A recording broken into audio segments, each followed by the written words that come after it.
Jakiś czas temu na moim kanale ukazała się seria filmików o przedłużaniu paznokcia pod kształt migdałka. Dzisiaj zapraszam Was na pierwszy tutorial z serii o przedłużaniu paznokci w kształcie kwadrata. Cześć, z tej strony Aniela. Witam w kolejnym filmie na kanale NG Nails. Cała procedura wygląda bardzo podobnie jak przy podkładaniu szablonu na kształt migdałka, o którym zrobiłam bardzo szczegółowy film.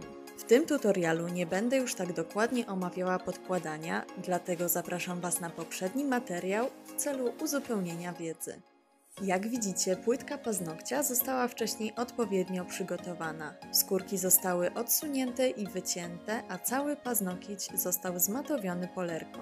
Skracam paznokieć jak najbardziej mogę, dzięki temu szablon będzie można lepiej dopasować do płytki, a ryzyko pęknięcia paznokcia po boku będzie mniejsze.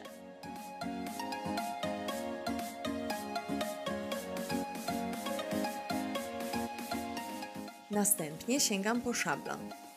Naklejam jajeczko lepką stroną do góry.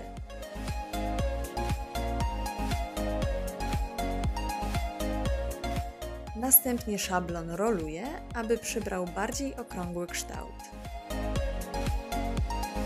Przykładam szablon do paznokcia.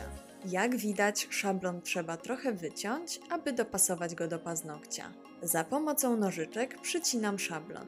Zaczynam od niewielkiego nacięcia po środku szablonu, a następnie wychodząc ze środka tworzę łuk z obu stron. Ponownie sprawdzam, czy szablon jest dopasowany do płytki.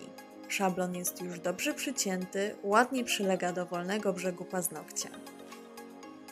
Następnie wykonuję nacięcia po bokach. Dzięki nim szablon tworzy ładny tunel.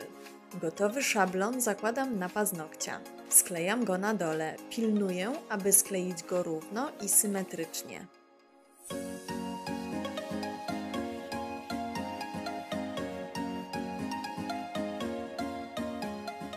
Teraz wybieram kąt, pod jakim podkładam szablon. Dla kształtu typu kwadrat szablon powinien być podłożony na prosto lub lekko w górę. Sposób podłożenia oczywiście zależy od tego, z jaką płytką mamy do czynienia.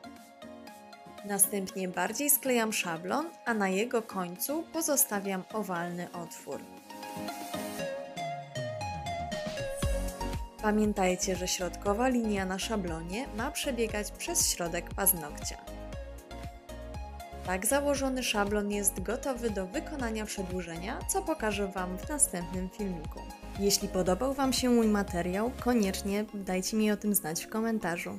Dziękuję Wam bardzo za uwagę i do usłyszenia w następnym materiale.